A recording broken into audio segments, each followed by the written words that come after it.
African Ascent International is genuinely thrilled to host this afternoon Professor Noam Chomsky, who upholds two joint appointments both at the Great Institute of MIT and also a laureate professor of philosophy at Arizona State University. To introduce Professor Noam Chomsky would literally take the 1 hour that he has generously provided me with. So I am not going to take much time to introduce him. He doesn't need any introduction other than the fact that the whole world knows, namely that he has published 100 books and hundreds of articles and appearances such as this in African Ascent International. What I would like to say before we get into the heart of the interview is the following proposition. Ever since what we call philosophy originated in ancient Kemet or Egypt, as it was later called, about 2,500 years ago, in which the world was given the first portrait of the philosopher.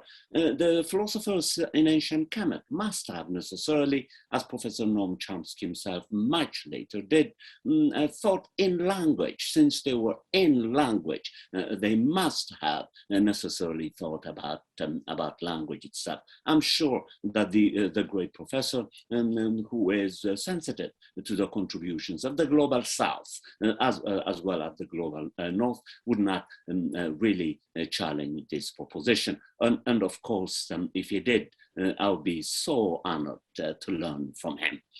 Ever since then, philosophy as an activity that takes place through language has been the concern of Professor Noam Chomsky, whom in my judgment literally germinated a Copernican revolution, both in the philosophy of mind and also in linguistic philosophy. So the interview that I'll be conducting will ask the professor to elaborate on three topics which I thought to be of great interest to our viewers. The first one, of course, is I'll humbly ask him to elaborate further on the philosophy of language and linguistic philosophy, and since he does both and does them, as the world knows, remarkably well. And then I'll proceed to ask him to treat the world to what he has done in numerous interviews, namely an introduction to the what he rightly and originally called the language faculty. I'm going to ask him to elaborate on that in great detail, and I'm sure he would, with his characteristic precision, plainness, and humility, which I enjoy. One day when I grow up, I would like to speak like Professor Noam Chomsky, precisely, plainly, clearly, and always humbly.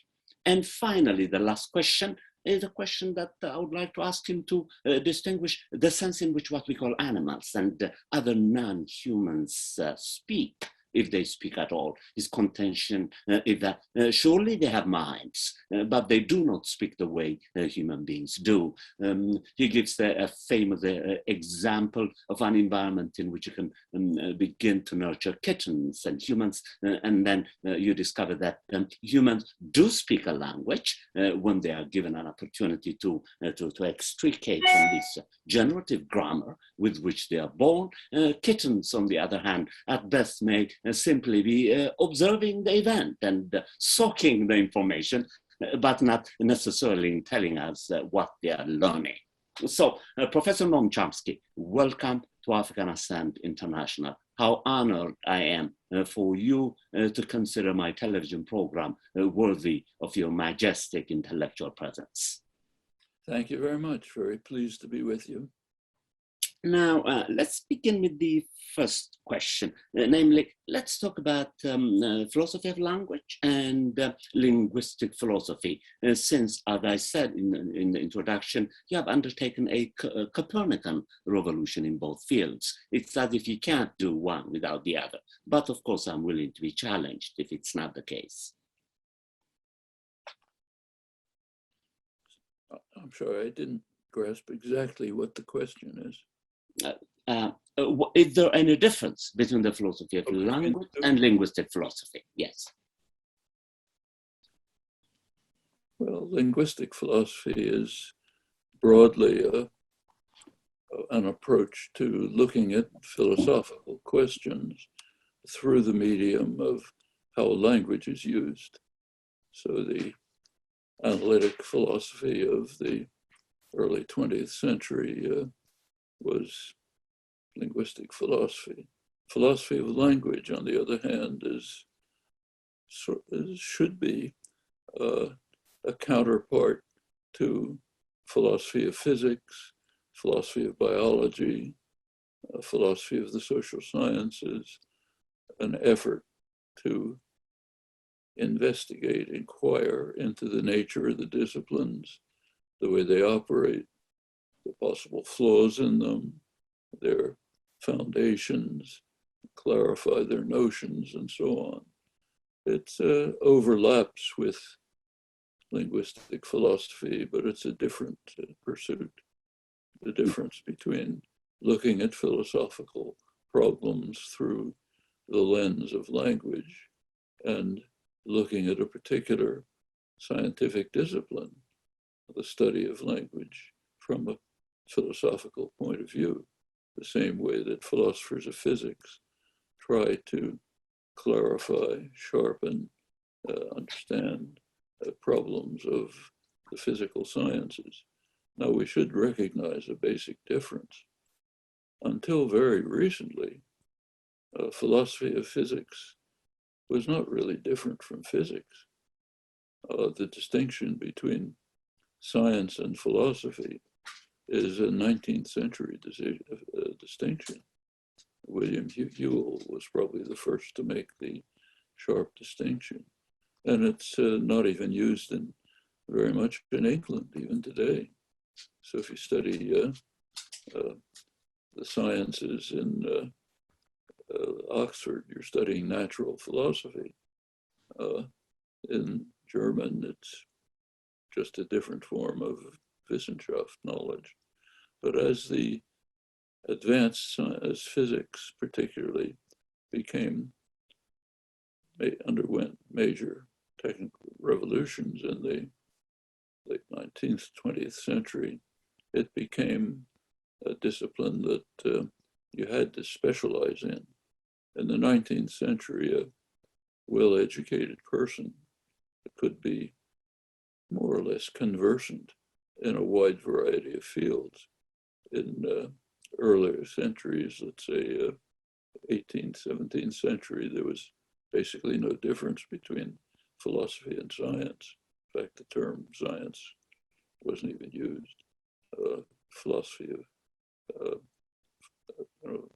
it's as the sciences began to become highly specialized and developed, they began to separate themselves, not with firm boundaries, between a kind of philosophical approach to the nature of the science and the work in the science itself. So philosophers of physics today don't try to contribute directly to physics. A little bit they might, but they're mostly talking about it and its nature. Now the soft sciences are not in that state.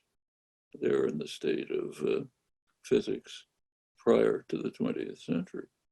So the distinction between philosophy and the science itself is much fuzzier. A person can be, the difference between philosopher and linguist is often a distinction that just is in the eyes of administrators, not of the, which payroll do you put somebody on?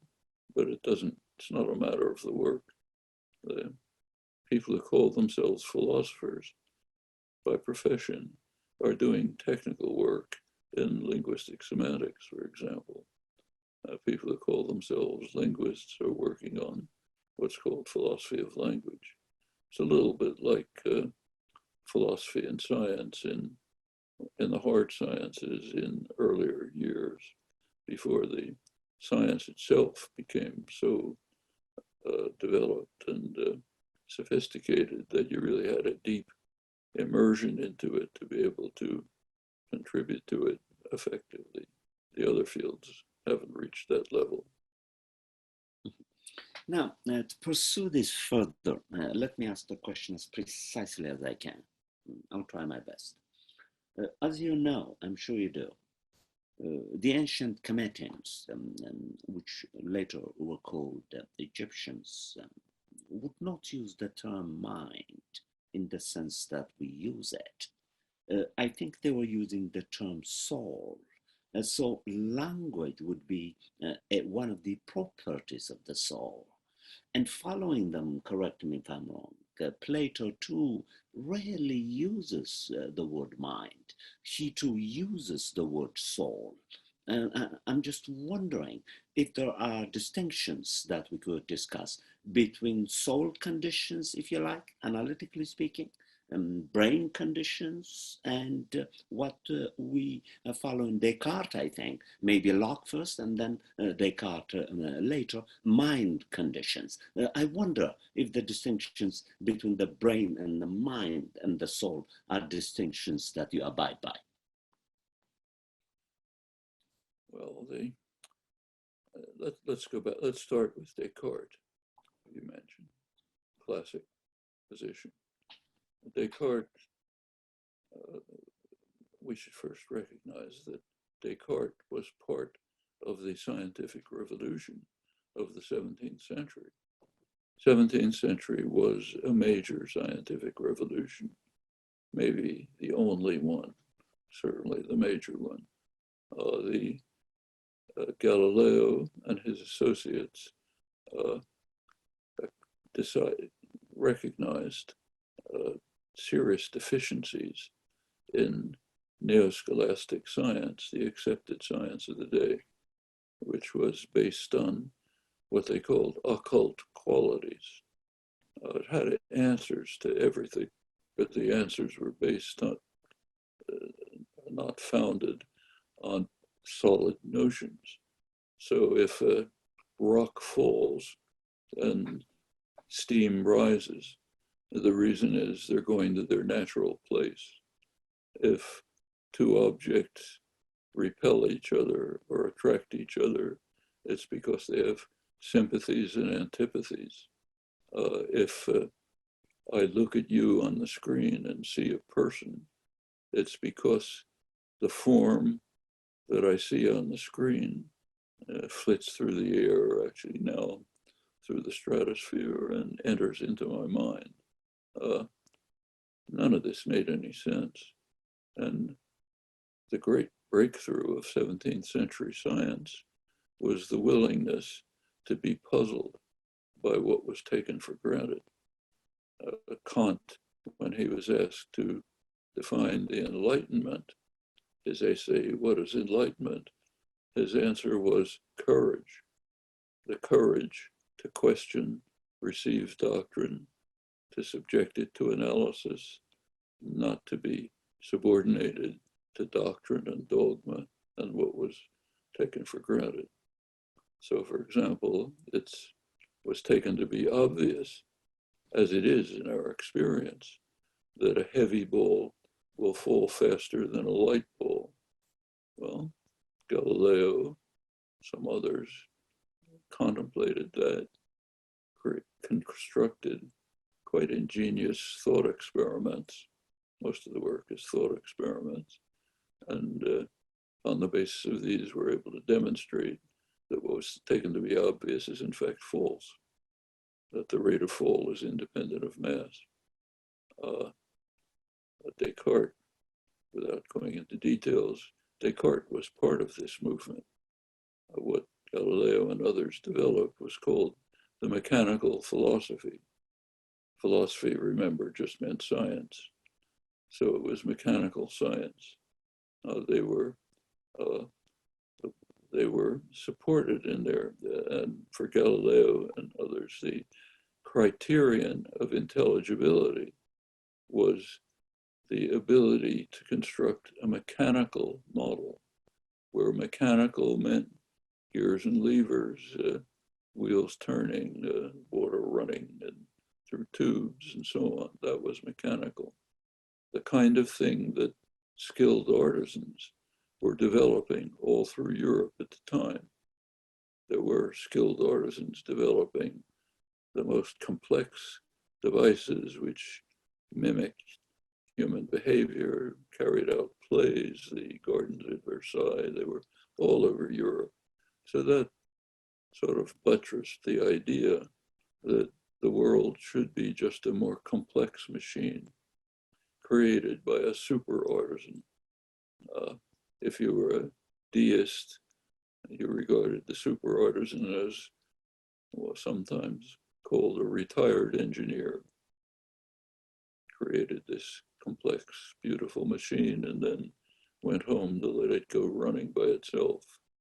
If you had a different theology, and everyone was immersed in some kind of theology, almost everyone, maybe David Hume is a rare exception, you assume that the deity was somehow still involved. But basically the world was a complex machine, a much more elaborate version of what a skilled artisan could construct. Descartes adopted that point of view. It was the reigning view of modern science. Leibniz, Huygens, essentially British Royal Society, essentially everyone accepted the mechanical philosophy. Descartes as well. Well, Descartes, in fact, thought that he could demonstrate that the world did function this way. His major work, not what philosophers read today, but the major work was the work that he thought was important, was the physics, the attempt to show that the world actually worked as a complex machine. He did, however, he was a good scientist.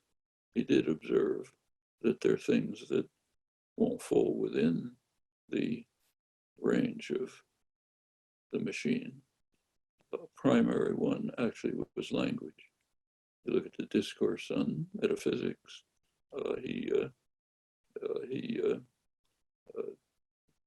One of the things he discusses is the fact that no machine could do what ordinary humans do with language, namely what you and I are now doing, continually produce new expressions of thought which may never have been produced in our lifetimes, maybe never in the history of the language, intelligible to others who've never heard them before. And we may be, as Cartesians put it, incited or inclined to say certain things, but we're not compelled to do so. So language has an innovative, unlimited character. These were ideas, and this, he said, could not be duplicated by a machine. Well, therefore he established a second principle, res cogitans, a thinking substance, which would be the locus of this non-mechanical entity. Other things were also part of it. Language, let's just keep the language. The minor Cartesians, people like Jacques de Cordemois, pursued this line of argument. They developed experiments, thought experiments, of course, which basically saying that if we can find another creature who looks like us, who can speak, who can respond appropriately to anything that we say, no matter what we invent, we could only reasonably assume that that creature has a mind like ours. It's what's now called the Turing test, but was rediscovered by Turing. But a different kind. For Turing, it was had no metaphysical content. It wasn't finding what mind is. It was an incentive for developing better machines, better software, maybe changing the way we think about thinking, but it wasn't about a real entity in the world. For the Cartesians, it was metaphysical. Does this other creature have a mind, a res cogitans? one of the entities of the world. Well, that's the classic mind-body problem. Then the question arose, how do these two substances interact? That's Descartes' effort on the pineal gland and so on. But it was all well-established science with some basis. Then Isaac Newton came along and showed there are no machines. That's basically Newton's fundamental discovery.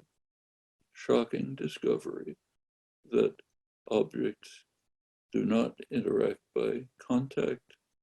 The world is not a machine in the sense of the mechanical philosophy. That was a real major step. It was rejected by the great scientists of the day. Leibniz, greatest scientist of the day, along with Newton, Christian Huygens, others just dismissed this as a reversion to the occult properties of the scholastics. And Newton agreed.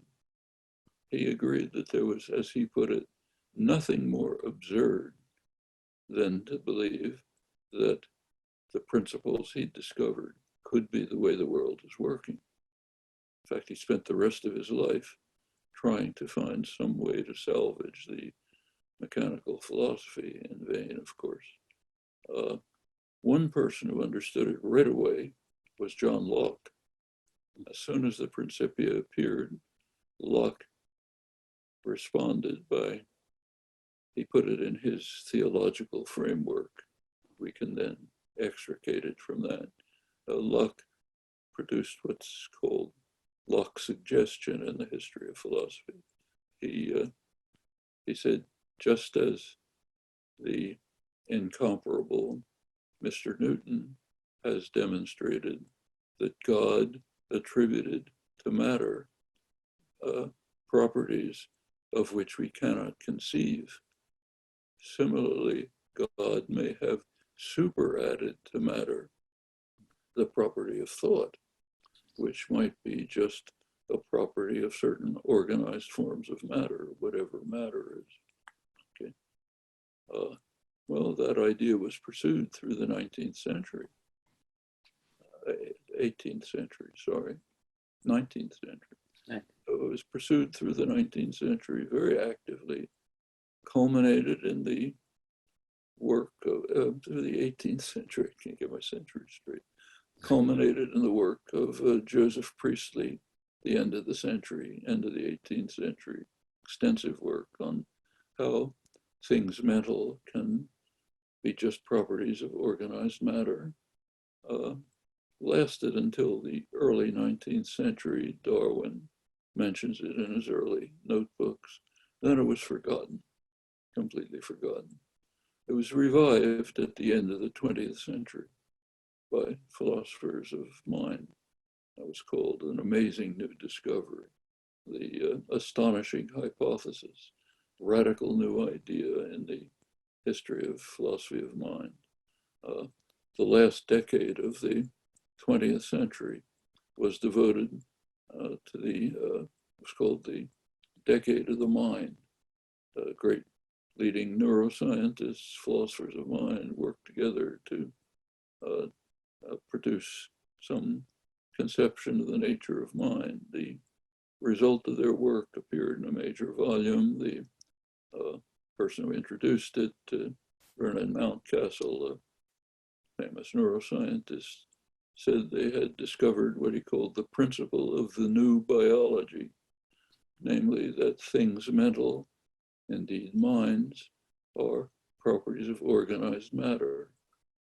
He was quoting almost verbatim what was taken as a truism in the 18th century, resulting from Locke's recognition that once Newton had destroyed the mechanical philosophy, we simply had to accept properties of matter of which we cannot conceive. In fact, science went through a major change, an unacknowledged but major change. Instead of trying to find intelligible pictures of the world, the way Galileo, Descartes, Leibniz tried to do, Newton himself, and give that up and just try to find intelligible theories of the world. It's a big reduction in the goals of science. Newton's theory was intelligible. Leibniz could understand Newton's theory, couldn't accept it, just as Newton couldn't, because it was not an intelligible theory of the world, picture of the world. But that idea was given up. Science no longer seeks an intelligible picture of the world. It just seeks intelligible theories about the world. A major change, not sufficiently acknowledged. Well, going back to your question, what happens to mind? Well, what happened is, there's people like Gilbert Ryle, philosopher of language, ridiculed the notion of the ghost in the machine, but he got it backwards. It was the machine that was the ghost. If you look at Newton's work, he exorcised the machine. No more machines. The world is whatever it is. The mind remains unchanged. Newton had nothing to say about the mind. So that's what it is. We try to discover it. We try to find out, just as we try to find out, why the sun emits heat, So we try to find out what the brain is doing when you and I are using its capacities. It's all on a par. There's no matter, there's no physical, there's no material, just whatever there is. We try to find what it is, get the best theories of it we can. That will include theories of mental acts. So the great discovery of the late 20th century was discovery of a truism of the 18th century. It's one of the reasons why it's useful to look into the history of science and history of philosophy, a lot of riches. Actually, one of them, going back to language, was what I regard at least as a recognition of the basic fundamental problem of the study of language.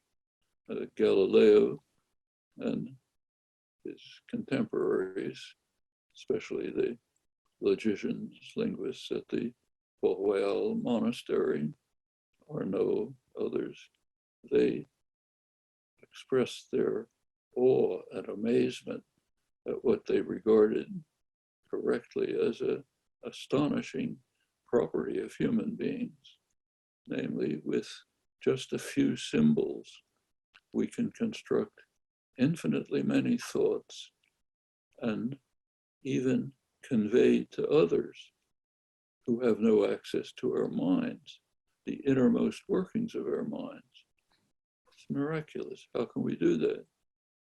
That's the problem of the core problem of the study of language and mind, I think. Galileo himself regarded the alphabet as the most stupendous of human inventions because it was able to record this amazing capacity. Few symbols express infinitely many thoughts. You can produce them, others somehow find out the workings of your mind. Well, that remains the goal, which we have good reason to think we're never going to attain, but at least we can approach parts of it.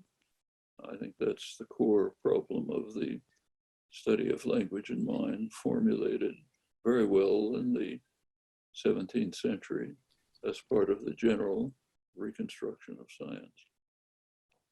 Okay, and now, Professor Chomsky, I know you have only given me an hour, and I can imagine interviewing you for 50 hours. All that I have to do is come up with 50 questions that will produce 50 episodes, and obviously I can't do that. So let me now move to the second question in the following way.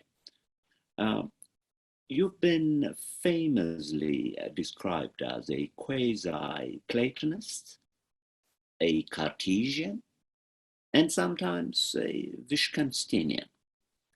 I know that we cannot get in a detailed way to characterize Wittgensteinianism, if I could call it that, Platonism, Cartesianism, so forth and so on. But may I kindly ask you to elaborate just very briefly on why you're characterized in this way? Because of a strange property of academic life, which I've never understood and don't understand, the need to put people in categories based on some rather arbitrary classification of the kinds of activities. I mean, what I was just talking about, what field is it in? Linguistics, philosophy, physics, history of ideas, doesn't matter. I mean, I'm interested in Descartes. I want to understand what he was doing, understand his thinking. Some of it was very much to the point. Other parts were refuted.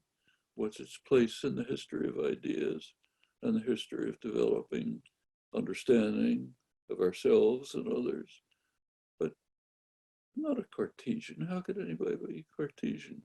A lot has been learned in the last several hundred years. Take Wittgenstein. He had insights. They're interesting. It's important to try to help philosophers get out of their fly bottle. It's important to try to analyze the way language is actually used instead of keeping the dogmas about it. A lot of what he said didn't make any sense at all. His conception of how language was used and acquired is easy to refute empirically. So are you a Wittgensteinian? No. You pick up the interesting ideas and develop them, and if you can, and you discard the ones that were mistaken. And it's quite interesting and illuminating to see how many of them were prefigured in earlier work, which had a lot to tell us that's been forgotten. So the whole tradition that I just described was completely forgotten and lost during the structuralist behaviorist period of the early 20th century in both philosophy, the social sciences, and others, had to be rediscovered in ignorance of what happened before. We should learn from that. So I think in general, the categories, there's no point in the categories. As I said before, they may be administrators of universities may be interested in them because they have to know whose paycheck goes where, but they have no role in intellectual life. I mean, I was personally lucky in that I never was really part of any discipline. I don't have the kinds of qualifications in linguistics that would admit me to a graduate department anywhere, literally. Certainly not be appointed anywhere. In fact, we created our own. The reason, ask yourself, why did modern linguistics develop at MIT, not at Harvard? Okay, not at an Ivy League university. Main reason, no tradition. It was a science-based university. Nobody cared where you were coming from. Had some interesting ideas, fine, pursue them. Later on, we may put a name to it and call it a linguistics department years later, or a philosophy department. In fact, at MIT, it's the linguistics and philosophy department.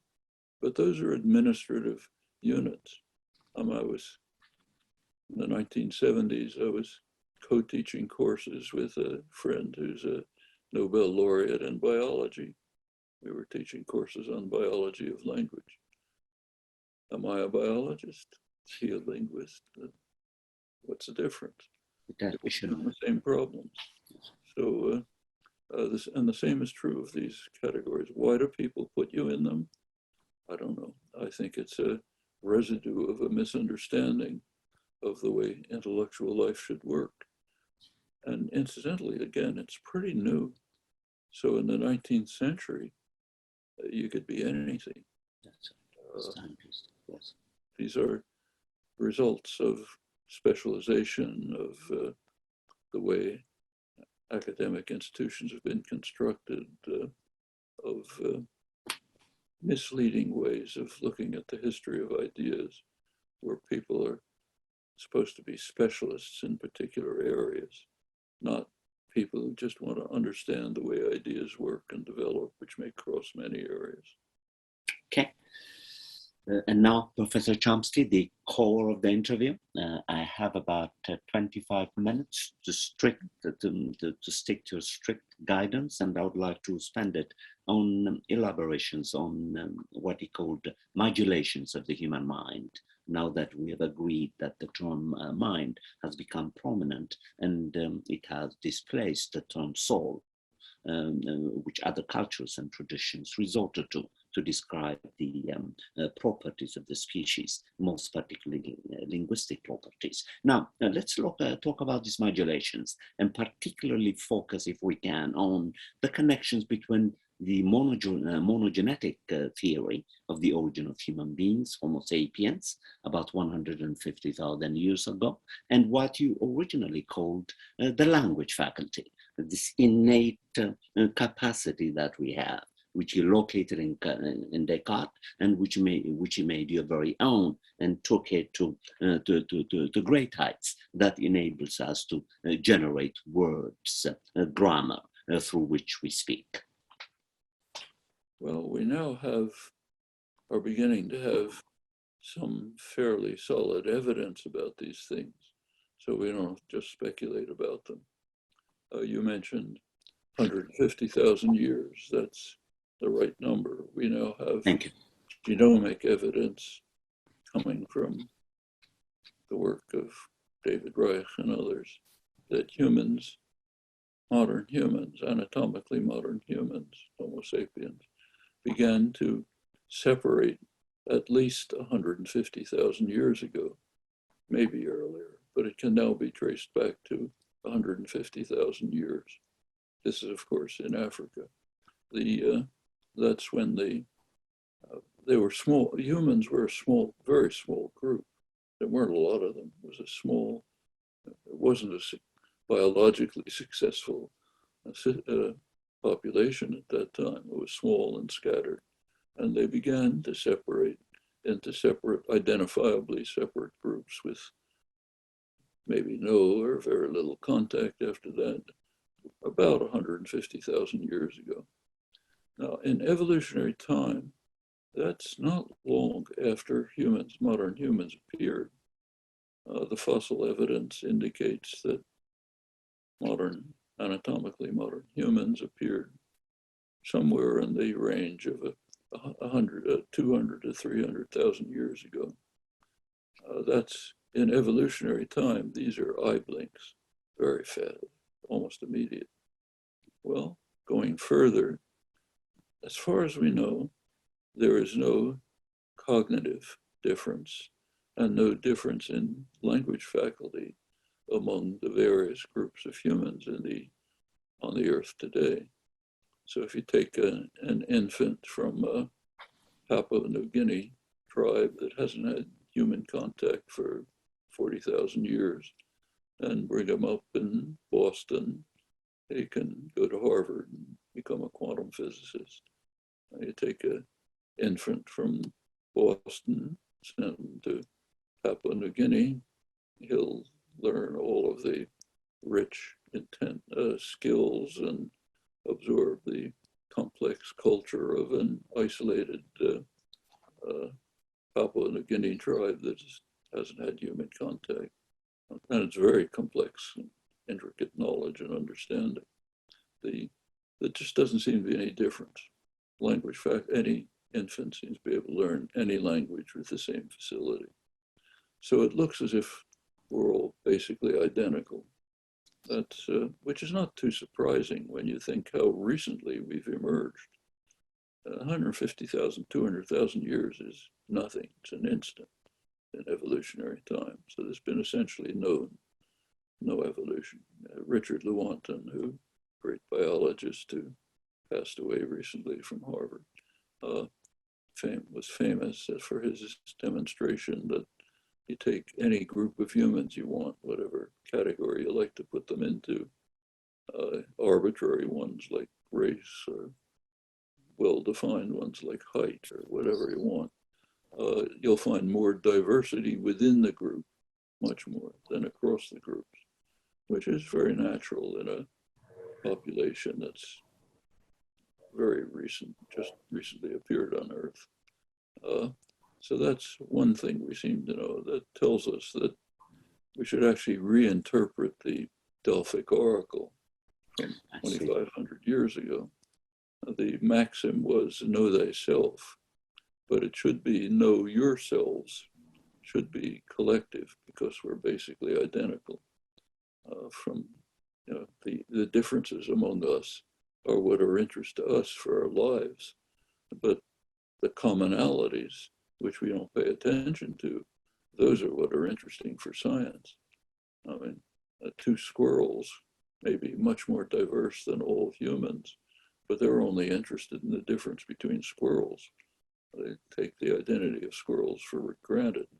We should be the same. So we're basically identical from any interesting point of view. And we have to find out what we are. Well, one of the things we seem to have is a shared faculty of language and other faculties as well. Well, it hasn't changed for 150,000 years. Same now as it was then, we can say, from the diversity of humans. Did it exist? When did it come into existence? Well, here we can only look at the remnants, the archaeological remnants of symbolic activity. There's basically nothing before humans appear. A few things like a mark on a shell or something like that. But after humans appear, it explodes. By the time you get to roughly 100,000 years ago, you have rich, complex, symbolic activity, evidence of complex societies, and so on. Anthropological work can now go back about 30,000 years, and it's extremely rich and complex, identical to today. You can also see it in the cave paintings. Cro-Magnon, they could be the greatest artists today would be delighted to produce them, So roughly speaking, what it seems to be the case is that some mutation, we don't know what, probably small mutation, created Homo sapiens with specific cognitive capacities, including the capacities of recursive generation of structures in the mind. That led to modern humans, exploded over the centuries. The great explosion in population really was the agricultural revolution 10,000 years ago, yesterday, in other words. But for almost all of our history, humans were hunter-gatherers who had complex and rich societies, but not ours. That's what they were. So, in fact, it's kind of ironic, but if you look at the course of human history, you're, say, a Martian scientist watching what's happening here, you'd be struck by the fact that humans are destroying the possibility of their lives. And one group of humans is trying to prevent it, indigenous people. The indigenous people, the tribal societies, they are on the front line of trying to save us from our lunacy. First Nations in Canada, Native Americans, tribal people in Australia and India, indigenous people in the Amazon, trying very hard to preserve the environment that they have preserved for 100,000 years and that we are destroying and may destroy everything with us. Well, that's the actual course of human history. Humans are strange species. The peak of evolutionary achievement from one point of view and scourge of the earth from another. That's actual human history. Okay. Let me now ask my last question, Professor Chomsky, and I will only ask a thinker like you, because I know this question will be addressed in 5 or 10 minutes. It's this: is there human nature?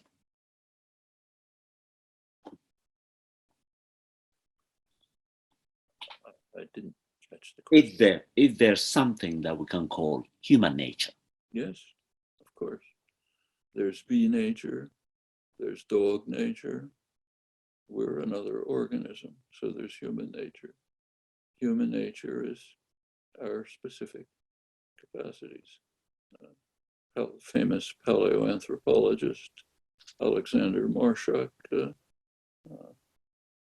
said we should concentrate on what he called the human capacity, those distinctive properties that are common to humans and that distinguish us from other organisms, species properties.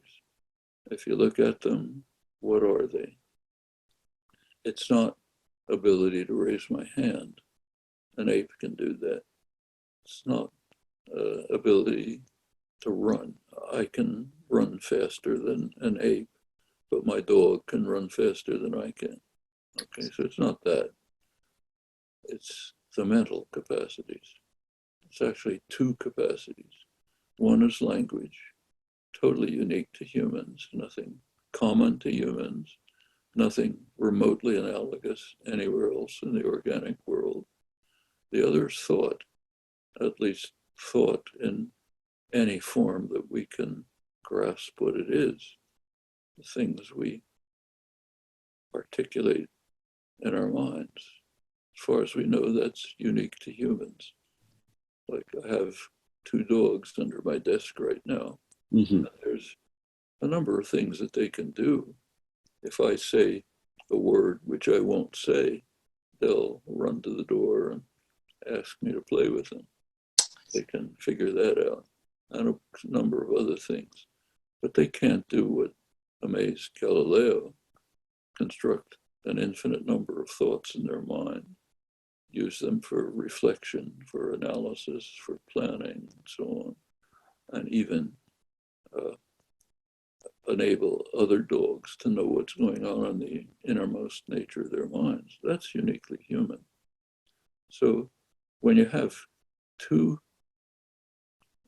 properties that seem to be unique to a species, the next question is, what's the relation between them?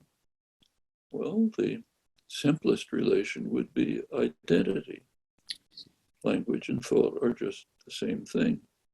And actually, that was the answer that was given 2,500 years ago by one of the founders of the great Indian tradition of philosophy and language, great Sanskrit scholar, who said it's a mistake to think of language as the instrument of thought. Language is thought.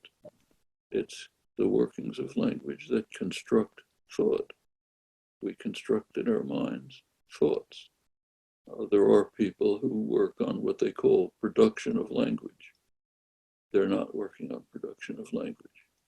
Production of language is selection from the infinite array of thoughts available to us, selection of one which we want to use for reflection, for thinking, for planning, for talking to someone, and so on.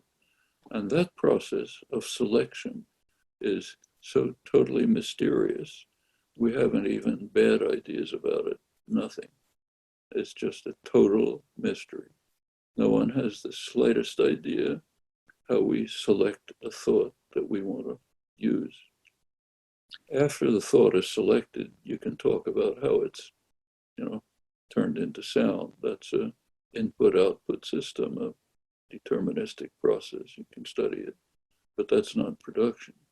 Production is the selection of the thought, which we are then going to use for whatever purpose we have in mind.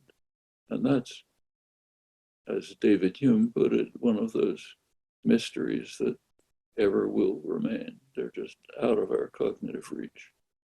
So it seems. So would I be correct then to summarize the ultimate argument to the following proposition? What we now know, thanks to developments in modern science, is the sense in which the language faculty, which is housed in the brain, works but we do not necessarily know how it is that the language faculty, which is housed in the brain itself, originated. Discussions of the use of the language faculty in the brain are different from the origin of the language faculty. The second is linked to perhaps the hard problem of consciousness, or what you much more broadly has called mysticism, really, Mysterianism of some sort. You have separated these two. Would I be correct to summarize you that way? Well, a little is known. The brain sciences are very hard. It's very hard to work on the brain sciences, especially the human brain sciences. The reason is ethical. We are not permitted to do the kinds of invasive experiments that might shed light on how the human brain is working. So we know a lot about the human visual system, but the reason is because we have the same visual system essentially as cats and monkeys, and rightly or wrongly, we do invasive experiments with cats and monkeys. So you can find out a lot about how the visual system is working. And it's pretty much the same with humans. But language, you can't investigate any other organism. No one else has it. There's nothing there, nothing to look at. So you could think of experiments that you might do on humans, but you can't carry them out. How much they would tell us, nobody knows. There may be real mysteries there that are beyond our cognitive reach.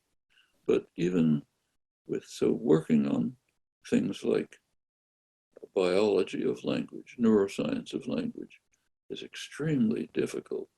You're working with two hands tied behind your back, basically. Can't do the experiments you can think of. But there is evidence from imaging, other technology that's non-invasive. And there are some reasonable ideas about how some parts of the core parts of the language faculty might have originated. So a central part of the language faculty, unique to humans, is what's called recursive generation.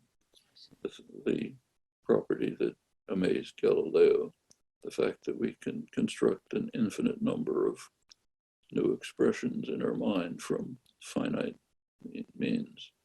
The general study of these topics was greatly illuminated by the mathematical work of the early 20th century.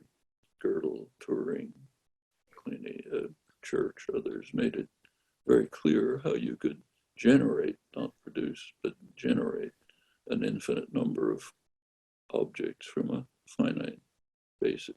So that part's understood.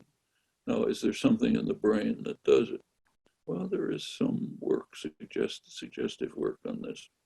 Main work by very good neuroscientist Angeli Friederici in Germany, Potsdam.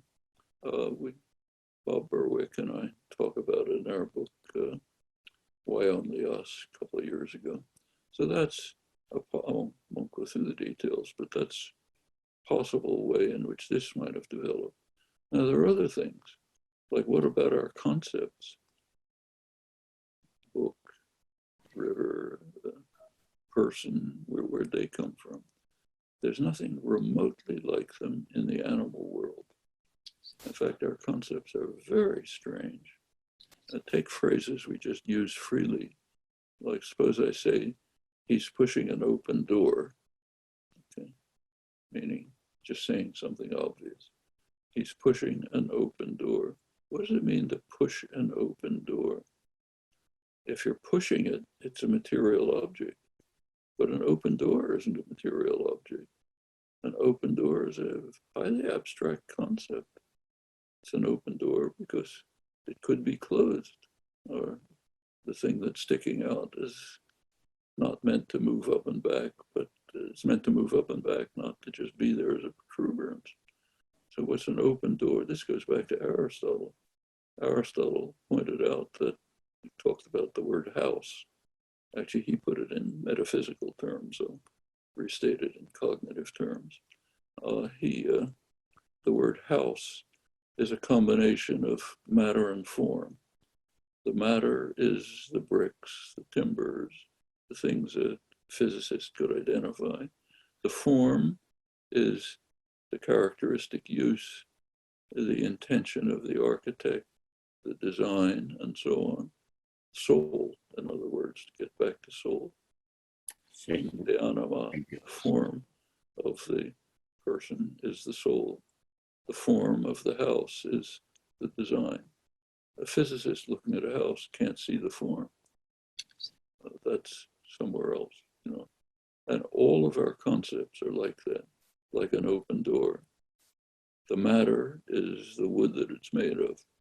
The form is it's functioning as a door. Could be closed, could be opened, used to get in and out, and so on. But the same word, single word, captures both. Now, there are no entities in the world that are both physical and mental. It's impossible. But if you look at human language, just about every concept is like that. Now, which one you pick, how simple. There's nothing like it in the animal world. Where'd they come from? Well, until very recently, my own feeling was that this is a complete mystery. We'll never find out about it. You think about it a little more, I think it's different. It's remarkable, Professor Chomsky, that I sense a direct link from with the discussion of forms in ancient Kemet to Descartes' innate ideas, and then to the language faculty, as you brilliantly articulated it. Thank you so much. Thank you very much.